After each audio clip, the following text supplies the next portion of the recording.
やっぱりヨーロッパが、改めて強いなっていうのを、非常にこう痛感した、試合だったかなというふうに思います。はい。Yeah, so I think, we felt very painfully how good Europe is during this tournament, and I guess that's the biggest thing we got out of it.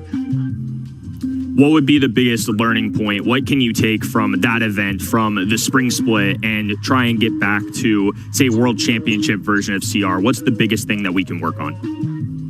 じゃあこの経験に関して、一番改善したいものは何ですか？なんかこの2025年世界選手権のレベルの強さに戻るために一番大事なことは何だと思いますか？やっぱり技術の部分が大事かなというふうに思って、ヨーロッパでは新しく、強い人とかがどんどん出てきてるんで、やっぱそれによりこう追いつけるような実力に自分をしていかないといけないかなっていうふうに思います。So I would say just the mechanicals, the skills. Like there's so many new people in Europe coming up, and we saw them now in the cup as well. And we just really have to catch up with whatever they do to bring us to the same level as previously. So back in the home region, they should struggle less with draft, and they've been pretty competitive in this region so far, sitting at that top slot in the leaderboard. On the other side, Ignim Esports, a team that we have seen only once Feasible Gaming played in the March monthly finals, and they lost to none other than Crazy Raccoon. So they can avenge themselves today. Let's see if they manage to do so. Now, this is what I talked about already. We get a brand new system. We have a map draft now. Crazy Raccoon got to start because they are also the upper seed in this one, came through the upper bracket into the monthly finals. So we're going to kick things off with Hideout. That's going to be the pick from Crazy Raccoon, Ring of Fire, Gemford, Pinhole Punt, and then the last one is going to be a random map, just a decider, right? We are in a best of 5, so whoever wins 3 maps first will take the win and move on into the semis. Anything you can tell us about these maps, why maybe the teams chose them?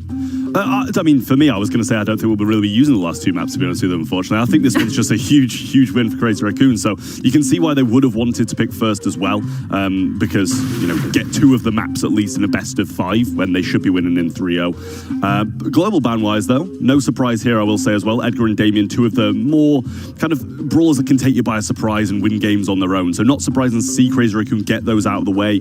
And then over the other side as well, Nita, not really seen that global ban too much, but I kind of welcome it. As a brawler that counters tanks quite well, you might want to play some more tanks as Ignim. Yeah, it's interesting now that Damien is in those global bans, because it's going to open up some doors actually for some really troublesome brawlers, especially in this kind of region here. I feel like, you know, Charlie would be a pretty decent response to Damien, so I think that we may even still see it come through today. A bit split in the community as to how that brawler's going to fare, competitively speaking.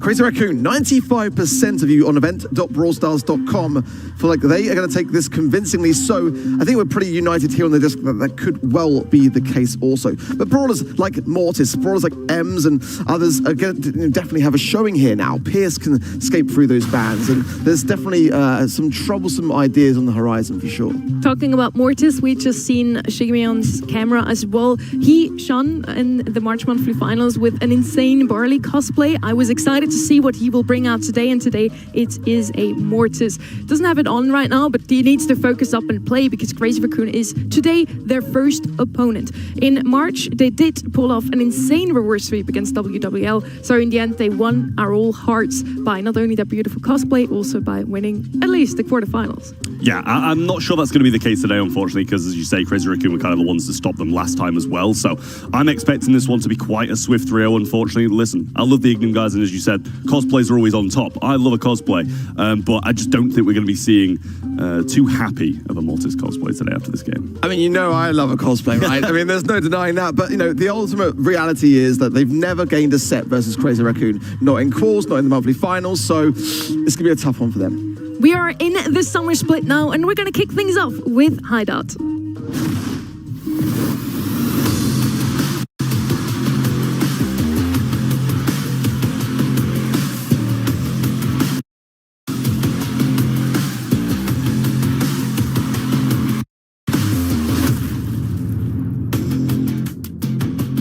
Crazy Raccoon versus Ignum Esports. Those two teams have faced each other before. It was a 3-0 for Crazy Raccoon. I do hope at least one set goes the way of Ignum today. I want to see a competitive region overall, and so far Crazy Raccoon